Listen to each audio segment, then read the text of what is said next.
बिस्मिल्लाहिर्रहमानिर्रहीम। अस्सलामुअलैकुम। लाखों करोड़ों दुरूदो सलाम मोहम्मद मुस्तफ़ा सल्लल्लाहु अलैहि वसल्लम और आले मोहम्मद पर। मैं हूं उमर दराज गोंदल और आप मेरा फेसबुक और यूट्यूब चैनल देख रहे हैं। जनाब, गेम पलट गई है। आप एक बात तो मानेंगे कि कम से कम इमरान खान अगर नेक नियति के साथ पाकिस्तान के लिए या इस मुल्क के लिए, कौम के लिए कर रहे हैं तो अल्लाह ताला की तरफ से भी उनको मदद आती है और पाकिस्तान की आवाम भी उनको भरपूर सपोर्ट कर रही है। या आवाम की तरफ से भी जब वो कॉल दें तो भी लोग निकलते हैं, कॉल ना दें तो भी लोग जो हैं वो बाहर आते हैं। अब जो मदद आई है वो दो सतूहात के ऊपर आई है।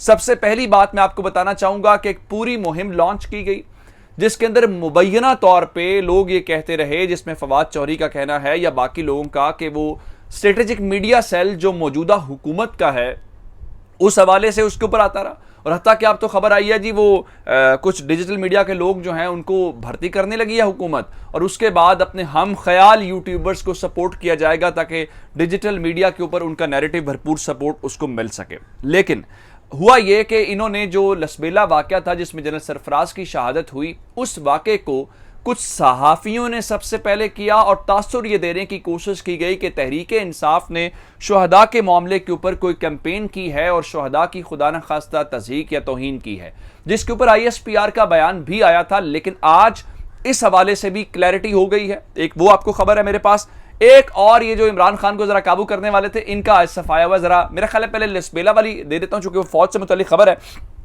आपने देखा होगा कि उसके ऊपर एक स्पेशल टीम बनी थी जिसके अंदर ISI के लोग थे, FIA के लोग थे, IB के लोग थे, तमाम महकमों के ऊपर एक हाई प्रोफाइल कमेटी बनाई गई थी।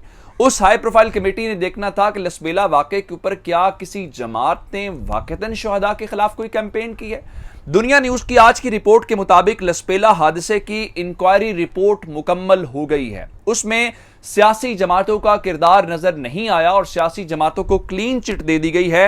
अगर कोई हुआ भी है तो वो इनफरादी सतह के ऊपर हुआ है, जिसका मतलब ये है कि जो ये लोग कह रहे थे, आप देख लें हुकूमत के हर वजीर ने प्रेस कॉन्फ्रेंस की, उसको जोड़ा तहरीक इंसाफ से। अब ये बताइए कि तहरीक इंसाफ ने तस्दीक की या ये जो प्रेस कॉन्फ्रेंस करने वाले थे इन्होंने बुनियादी तौर पे कौम के शहीदों के साथ ज्यादती की। ये कौम के बेटे हैं जो अपनी इस धरती माँ के तहफ़्फ़ुज़ के लिए जान देते हैं, उनके तो ऊपर उनकी तो नस्लों को भी हम सलाम करेंगे। अब मुझे ये बताइए कि उनके बारे में क्या हुकूमत से जवाब तलबी होगी? क्या आपने शुहदा पे सियासत की? आपने उसको उस पॉलिटिकल पार्टी के साथ जोड़ा जो उस दिन उनके दुख में शरीक थे? आपने सदर पाकिस्तान के बारे में क्या प्रोपेगेंडा नहीं किया? आपने इमरान खान के बारे में क्या नहीं किया? सियासी जमात के बारे में क्या नहीं किया? लेकिन अब उसी इदारे की अपनी रिपोर्ट, जिसमें उनके अपने जारी बातें ISI के ऑफिसर शामिल थे, उनके मुताबिक इसका किसी सियासी जमात से ताल्लुक नहीं। जो कि किसी सियासी जमात के मैं इसलिए कह रहा हूं, ये सारे के जोड़ी इमरान खान के साथ रहे थे, PTI के साथ थे। तो आप सादा लफ्जों में कहे कि उनकी अपनी रिपोर्ट ने कह दिया कि तहरीक इंसाफ का इससे कोई ताल्लुक नहीं है। लेकिन चूंकि हुकूमत के पास कोई बयानिया नहीं है तो वो कोई मौका, चाहे वो शहीदों का मामला हो, वो फौज का मामला हो, नेशनल सिक्योरिटी का हो, किसी भी किस्म का हो, वो चाहते ये हैं कि वो इमरान खान के खिलाफ पॉलिटिक्स करें। ये पॉलिटिक्स होती हुई नजर नहीं आ रही। अब दूसरी जानिब इमरान खान को जनाब इन्होंने क्या किया कि वो बगावत के मुकदमे के अंदर किया। एक तो आपने मजाक बनाया।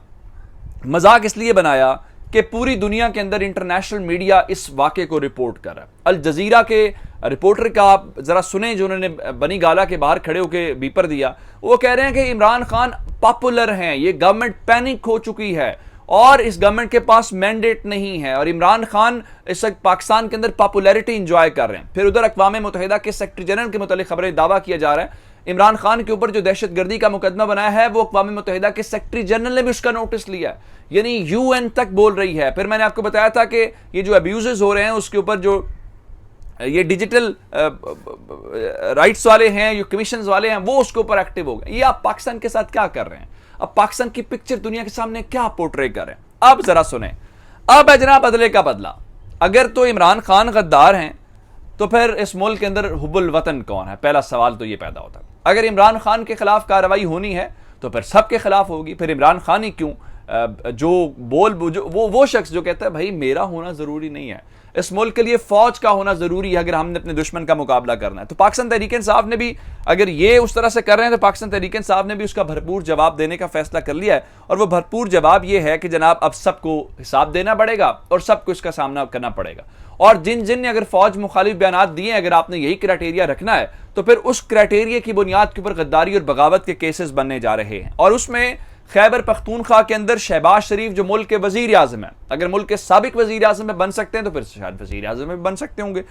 तो पीडीएम जिसमें मौलाना फजल रहमान शामिल हैं, जिसमें मरियम नवाज शामिल हैं, उन सब के खिलाफ बगावत केस पे बाकायदा कार्रवाई का आगाज हो गया है। मैं ये नहीं कह रहा फैसला हो गया कि मुकदमा बनेगा, कार्रवाई का आगाज हो गया है।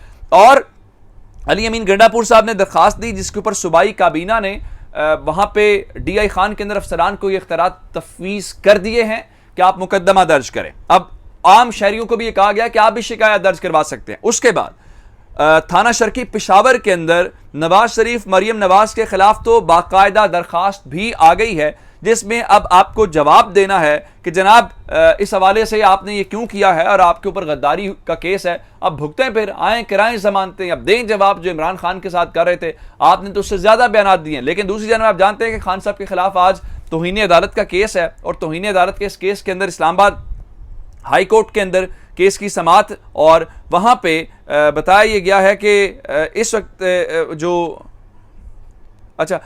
उस हवाले से इस्लामाबाद हाई कोर्ट ने कॉज लिस्ट जारी कर दी है। 3 रुकनी बेंच है और उसने आज केस की समाअत करनी है। अभी समाअत शुरू नहीं हुई, जब आपके पास वीडियो पहुंचे शायद समाअत शुरू हो चुकी हो। लेकिन वहां पे आज एडवोकेट जनरल ने दरखास्त दायर की है। उन्होंने कहा जी हम मुतफरिक दरखास्त है, हम वो डिजिटल मीडिया सोशल मीडिया के क्लिप्स भी लगाना चाहते हैं ताकि अदालत को थोड़ी और आसानी हो जाए। भाई आप पहले अपने बयान लीडरशिप के तो दिखाएं। लेकिन इमरान खान जो हैं वो फिलहाल आज उनके मुतालिक था कि वो एटीसी में पेश होंगे, जहां पे जारी बात है उन्होंने 25 तारीख से पहले जमानत करवानी है। लेकिन खबर है कि खान साहब आज नहीं जाएंगे, हरीपुर जलसे के बाद एटीसी में शायद वो जाए और अपनी जमानत करवाएं। आप एक और खबर ले लें, फिर मैं जहांगीर तरीन वाली बात के ऊपर आ जाता हूं। जो जमील फारूकी हैं उनको कराची से इस्लामाबाद मुंतकिल किया गया था और आज उनको इस्लामाबाद की मकामी अदालत के अंदर पेश किया गया है। उनका 2 रोज़ा जिस्मानी रिमांड पुलिस ने मंजूर कर लिया है, जिसका मतलब यह है कि उनको पुलिस कस्टडी में दे दिया गया है। अब अल्लाह करे कि वो महफूज रहें, बाकी जो सबके साथ हो रहा है उनके साथ ना हो, जिस किस्म की तज़हीक और पाकिस्तान के अंदर हो रहा है। अब आ जाते हैं इस बात के ऊपर जहांगीर तरीन को। जहांगीर तरीन ने यह समझा था कि वो इमरान खान को गिरा लेंगे, लोग तोड़े थे, बड़ा कुछ हुआ था। एक वक्त में इमरान खान के बड़े क्लोज आदमी थे, लेकिन इमरान खान का कमाल यह है कि किसी एक शख्स के ऊपर वो रिलाय नहीं करते। तो जहांगीर तरीन ने एक ग्रुप बनाया, पंजाब के अंदर वजीर आला बनाने की कोशिश की। पंजाब के अंदर वजीर आला भी अब इमरान खान का है। विफाक के अंदर जहांगीर तरीन का कोई शख्स वजीर भी नहीं है। ठीक है, आपने राजा रियाज वगैरह को बना लिया है अपोजिशन लीडर, लेकिन वो कितने बड़े अपोजिशन लीडर हैं या उनके आगे इलेक्शन के अंदर क्या हाल होगा हम सब जानते हैं। लेकिन अब खबर यह है उन्होंने इमरान खान की टीम के अहम शख्स से लंदन में मुलाकात की है, और जो अहम शख्स है वो वजीर ख़जाना है और इस वक्त पाकिस्तान तहरीक इंसाफ के साबिक वजीर ख़जाना तहरीक इंसाफ के सेनेटर हैं, और वो हैं शौकत तरीन। शौकत तरीन इमरान खान की मुआशी टीम के क्लोज आदमी हैं। आप जानते हैं कि अभी भी वो तहरीक इंसाफ का हिस्सा है। उनकी और जहांगीर तरीन की मुलाकात हुई है और शौकत तरीन के मुताबिक जी वो सेहतियाब भी के मुतालिक कर रहे थे और इस तरह की बातें हैं। तो उन्होंने सियासत से मुतालिक कोई बात नहीं की, पार्टी के मुतालिक कोई बात नहीं की। आप मुझे ये बताइए कि जो शख्स इमरान खान से जिसका रब्ता ना हो, जो इमरान खान के खिलाफ इस हद तक चला गया हो, क्या उसके साथ मुलाकात हो सकती है तहरीक इंसाफ के किसी शख्स की? इसका मतलब यह है कि कुछ ऐसा ज़रूर है, कुछ रब्ता किया गया होगा, या फिर आप ये भी कह सकते हैं कि ये कोई पैचअप करने की कोशिश की जा रही होगी, या फिर इमरान खान की याद सताने लग गई होगी। अदरवाइज तो कोई ऑप्शन समझ नहीं आती। और अगर तबीयत दरियाफ्त करनी हो तो ठीक है, मैं उसके ऊपर बात नहीं करना चाहता, ये तबीयत का मामला हर किसी का निजी है और अगर मिलना चाहे मिल भी सकता है। फ़ोन पे भी हो सकती थी, या अगर आपने मुलाकात कर भी ली थी तो मीडिया के अंदर ये बात आने की कुछ ज़रूरत नहीं थी आपको तस्दीक करने की। इसका मतलब यह है कि आप जानबूझ के ये मीडिया के अंदर लीक करके बताना चाहते हैं कि मेल मुलाकातें और राब्ते हो रहे हैं। दूसरी जानिब 10 सितंबर की जनाब बार बार तहरीक इंसाफ ये बात कर रही है और वो कह रही थी 10 सितंबर से पहले हम इस हुकूमत से इख्तियार वापस लेके अवाम को इख्तियार दे देंगे, और इस हुकूमत के पास अब महीने से भी कम वक्त रह गया और ये हुकूमत अपने घर जाएगी। और ये फवाद चौधरी ने बात की। लेकिन राना सनावला कह रहे हैं कि जी हमारी कोशिश ये है कि इमरान खान की जो ज़मानत है वो जैसे ही अदालत से मुस्तरद हो तो हम उनको अदालत से गिरफ्तार कर लें। ज़ाहिरी बात है, बनी गाला तो आप जा नहीं सकते, आपकी हिम्मत नहीं तो आप यही कुछ कर सकते हैं। अपना बहुत सारा ख्याल रखिएगा जी, खुदा हाफिज़।